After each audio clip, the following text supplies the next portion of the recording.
안녕하세요. 반갑습니다. 쉽고 바른 수학, 쉽바 수학입니다. 오늘 중3-1 인수분해 제2강입니다.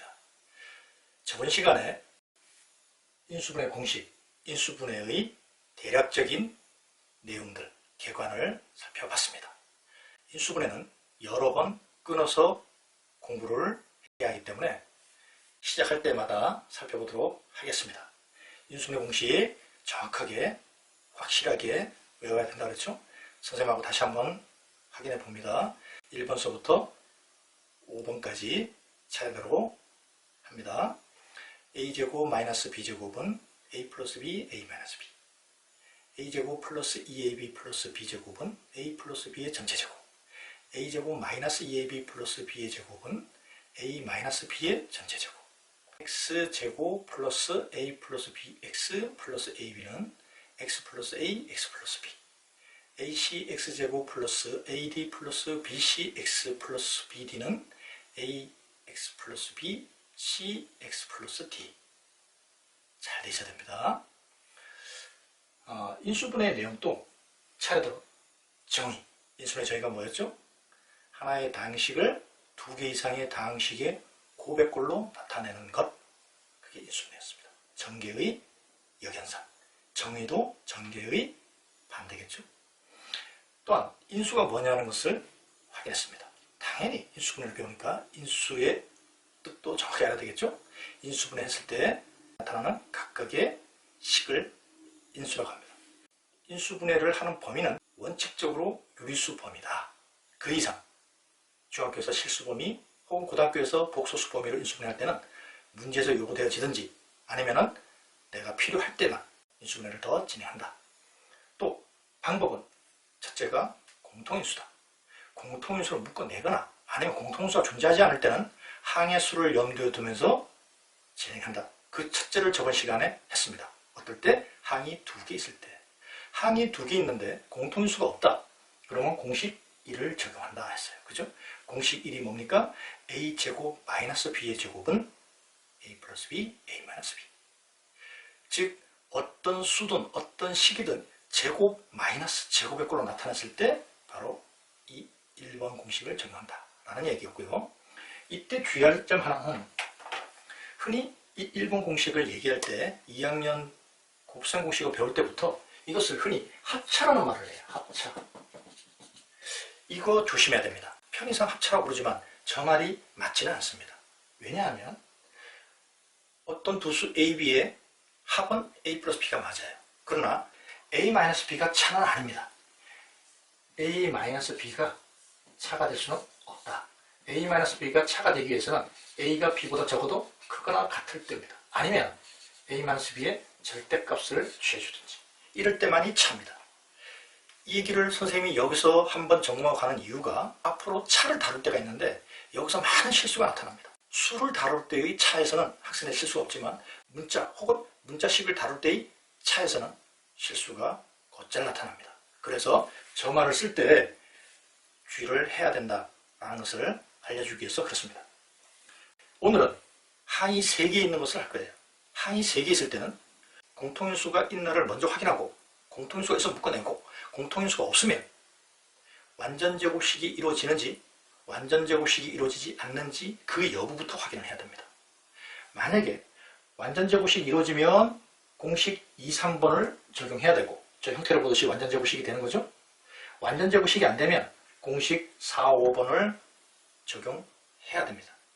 따라서 오늘 이 항 3개 있는 것에 완전제곱식이 이루어지는 공식 2, 3번과 관련된 내용을 공부한다면 그 첫 번째가 완전제곱식에 대해서 확실히 알아야 된다는 거죠. 완전제곱수의 정의는 뭐였죠?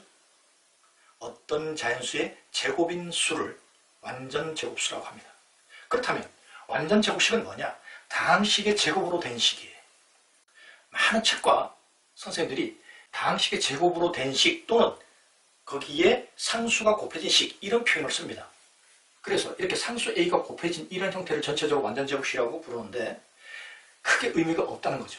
왜냐하면 식에서는 수와는 다르게 예를 들어서 어떤 다항식을 인수분해했더니 이렇게 나타났어요. 그러면 우리가 알다시피 인수는 x 플러스 1, x 마이너스 1, x 플러스 1, x 마이너스 1 이렇게 나타낼 수가 있겠죠. 그런데 수인수까지 고려하게 되면 이 인수가 아주 유하게 나타납니다. 여기에도 1 곱한 거, 2 곱한 거, 여기도 1 곱한 거 자체니까 2 곱한 거, 여기도 1 곱한 거니까 2 곱한 거. 즉 다시 말해서 이것뿐만이 아니라 인수가 이것까지도 인수가 된다는 얘기가 나오겠죠. 2니까 그렇지 만약에 여기가 8만 된다고 하더라도 아주 많은 인수를 다뤄야 될 거예요. 그래서 원칙적으로 다항식의 인수, 약수의 문제를 다룰 때는 수계수를 무시하는 겁니다. 수계수를 다루지 않아요. 즉 다시 말해서 여기서 이런 것들을 고려하지 않고 A라는 다항식의 인수 혹은 약수가 뭐냐 하면 이것만 다룬다라는 얘기죠. 그래서 완전제곱식을 얘기할 때도 실제로 저 수계수를 즉 수가 곱한 거, 저 수계수를 고려하지 않아도 별 문제가 없습니다. 다만 많은 책에서 그런 표현을 썼기 때문에 얘기하는 겁니다. 자, 완전제곱식에 대해서 알았다면 오늘 공부 내용 중에서 가장 중요한 것이 바로 이겁니다. 완전제곱식. 완전제곱식에 대한 조건, 이것이 이번 학기에도 아주 중요한 내용이기도 하지만 앞으로 공부해 나가는 과정에서도 계속 관련돼서 나타나기 때문에 꼭 알아둬야 됩니다. 완전제곱식에 대한 조건 역시 일반 책과 선생님이 조금 다르게 나타냈습니다.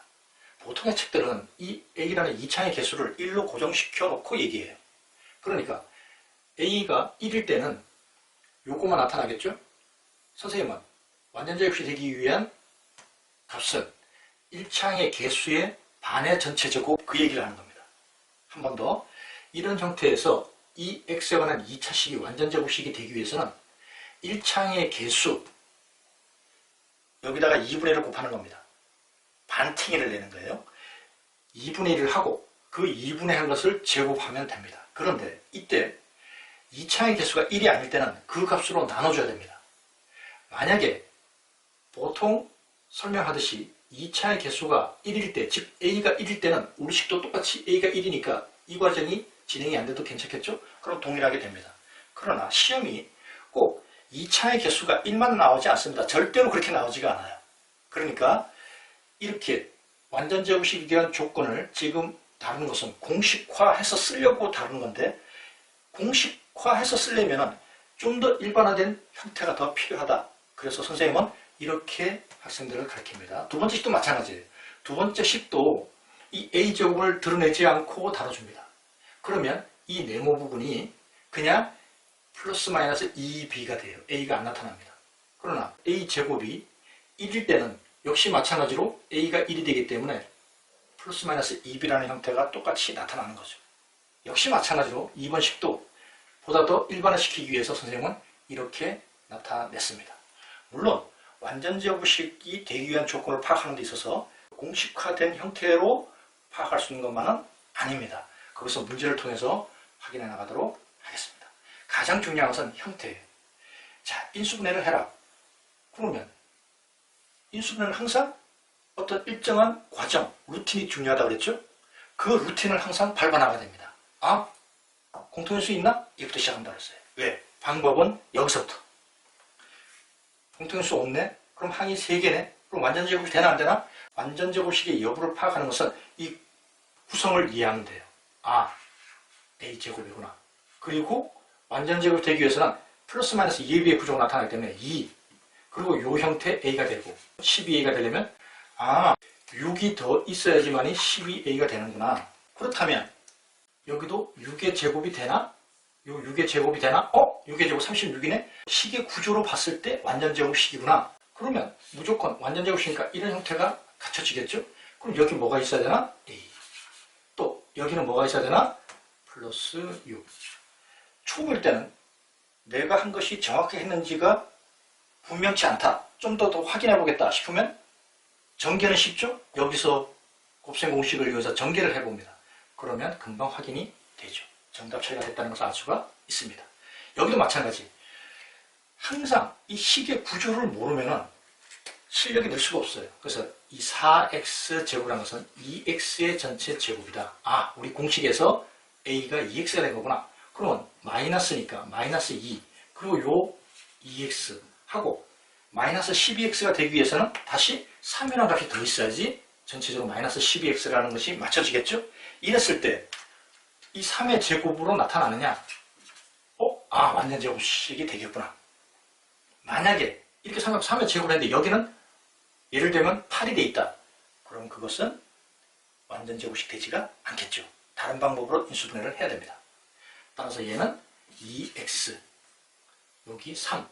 그런데 그냥 3이 아니라 무슨 3이죠? 마이너스 3. 이런 식도 마찬가지입니다. 그냥 바로 한번 해볼까요? 보이나 안 보이나? 4분의 1 a제곱이 되려면 2분의 1 a가 돼야 됩니다. 그래야 전체 제곱은 4분의 1 a제곱이 되겠죠?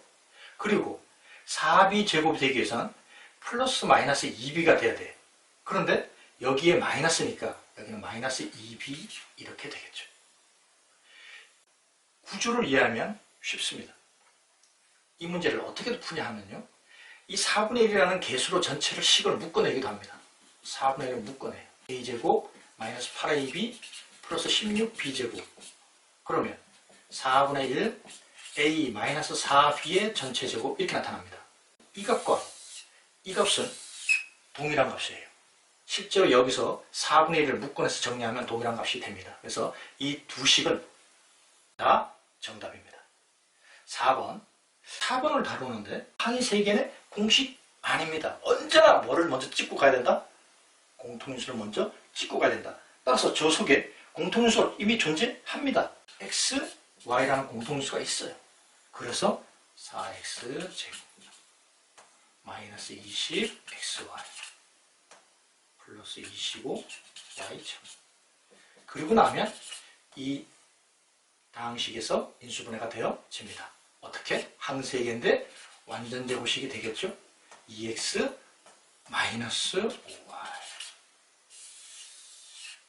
인수분해를 할 때 언제나 공통인수를 먼저 확인하고 항의 수를 고려하면서 진행을 해야 됩니다. 자, 문제 2번은 완전 제곱식이 되기 위한 조건을 묻는 문제겠죠? 두 가지 유형이 있습니다. 1번 유형이 2번 유형보다 더 중요합니다. 앞으로도 많이 사용되고 있고, 근데 중3에서는 이 2번이 많이 틀려요. 그 이유는 요 네모에 반드시 플러스 마이너스 이 양부 저런 것을 복부라고 하는데 저 복부를 반드시 붙여줘야 됩니다. 이거를 기억을 해줘야 돼요.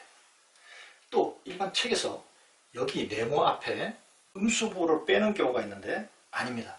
저 앞에 플러스가 있던 마이너스가 있던 전부 두 개의 값이 존재할 수 있기 때문에 양의 값, 음의 값 두 개를 다 구해야 됩니다. 실제로 어느 학교 시험에서 이 네모 앞에 음수부호로 나온 학교가 있었어요. 근데 그 당시에 수학을 잘하는 어떤 학생이 저 부호 때문에 혼란스럽고 생각을 너무 많이 하다가 틀린 사례가 있습니다.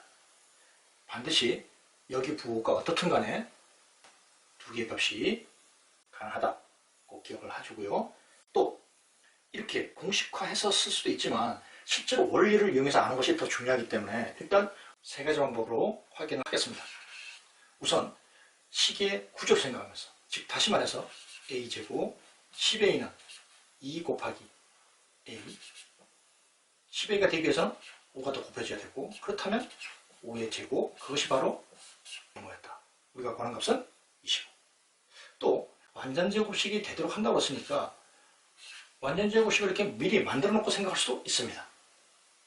그러면 a제곱이 되기 위해서는 여기가 a가 있어야 될 테고, 또 1차항이 10a가 되기 위해서는 플러스 5가 되면 되네. 그렇다면 네모는 5의 제곱 25가 되겠구나. 또 공식으로 1차항의 개수의 전체 제곱 나누기 2차항 개수 1 무시 5의 제곱 25 이렇게 다 처리할 수가 있다. 어떤 방법이든지 내가 편한 방법. 다만 이 첫 번째 방법, 식의 구조를 이해하는 것이 무엇보다 중요한 거예요. 항상 그 구조를 이해하라는 얘기를 먼저 강조합니다. 자, 이거 다 해봐야 됩니다. 공식으로 해볼게요. 1차항의 개수 얼마죠? a의 2차식이니까 마이너스 6b 마이너스 6b를 반하고 제곱 2차항의 개수 9로 나눠줍니다. 그러면 마이너스 3b의 전체 제곱 9b의 제곱 그럼 9로 나오니까 b제곱 3번도 똑같습니다. 3번과 같은 이런 식에서 분수 개수가 나오면 학생들이 당황해하는데 그럴 필요가 없어요. 이 개수를 반팅이 한다는 것은 2로 나누든가 혹은 2분의 1을 곱해주면 되는 거죠. 6분의 1인 거예요. 6분의 1의 전체 제곱 나누기 1, 즉 36분의 1. 4번 역시 공식으로 합니다. 자, 마이너스 3이 되겠죠? 1차의 개수의 반의 제곱 나누기 2, 2분의 9. 이렇게 공식이 잘 돼 있으면 완전제곱식을 쉽게 만들 수 있습니다. 조건을 빨리 찾을 수가 있죠. 만약에 이렇게 공식이 안 돼 있다면 보통의 책들처럼 개수를 1로만 확정시켰다 그러면 얘는 다른 방법으로 해야 됩니다. 어떻게? 2로 일단 묶어내서 2분의 네모를 먼저 만들고 그리고 2분의 네모부터 찾아야 돼요. 2분의 네모가 즉 얼마? 4분의 9였구나. 따라서 전개하면 다시 2를 곱했을 때 2분의 9가 나오겠구나. 이렇게 찾아야 됩니다. 어떤 방법이든지 좋지만 공식을 활용하고 싶다면 정확한 공식을 알기를 바랍니다. 자, 5번. 5번, 6번은 이제 1차의 개수를 찾는 건데 비교적 사용 빈도가 낮지만 그래도 중3 때는 부호 때문에 조심해야 된다 그랬죠? 그러면 90일은 9의 제곱뿐만이 아니라 마이너스 9의 제곱도 가능하기 때문에 여기 들어가는 값은 플러스 마이너스 2 곱하기 9가 되겠죠? 플러스 마이너스 6번. 이런 문제 잘 안 되는데요? 그러면 언제든지 식의 구조를 생각하면서 하든지 아니면 완전 제곱식을 만들어 놓든지 둘 중에 하나를 하면 됩니다. 4a 제곱이 나오기 위해서는 2a가 있어야 됐을 테고 또 4분의 1이 나오기 위해서는 여기 2분의 1인데 중요한 것이 뭐라고 그랬죠? 플러스 마이너스가 다 가능하다. 이것만 주의하면 됩니다. 따라서 다시 전개를 하게 되면 우리가 구하는 네모는 플러스 마이너스 2. 완전제곱식이 되는 조건은 꼭 알아둬야 됩니다. 시험도 나오지만 앞으로도 계속 많이 쓰이는 내용이기 때문에 점검을 잘 해둬야 됩니다. 마지막 문제 3번. 어디서 많이 본 거죠? 제곱근을 포함한 식계산을 할 때 아주 중요한 유형이었어요. 일단 다 완전제곱식이라부터 먼저 파악을 해야 됩니다. 이런 식이 선생님이 이제는 한 번에 다 처리를 해놨습니다. 볼 수 있어야 돼요. 여기서 중요한 거 바로 절대값. 기억납니까? 무엇의 전체 제곱은 절대값. 다시 절대값을 벗겨내야 될 텐데 그러기 위해서는 이 속 전체의 부호를 확인한다. 조건이 0보다 크고 2분의 1보다 작으니까 양수가 될 테고 여기는 음수가 될 테고 이것도 음수가 될 테고 그렇다면 양수는 절대값을 그냥 벗어나오고 얘는 음수를 양수로 만들어주기 위한 음수를 하나 붙여나와요. 그래서 선생님은 이렇게 생각을 하라고 합니다. 마이너스 그리고 반드시 괄호. 여기도 음수니까 양수로 만들어주기 위해서 음수를 하나 붙여서 나오는데 앞에 있으니까 플러스. 여기서 이 과정도 중요하지만 여기서 이 과정도 절대 생략하면 안 됩니다. 이걸 선생님이 굉장히 강조하거든요. 이런 과정을 생략하는 것은 절대로 조금풀이 과정이 아니기 때문에 꼭 신경을 써야 됩니다.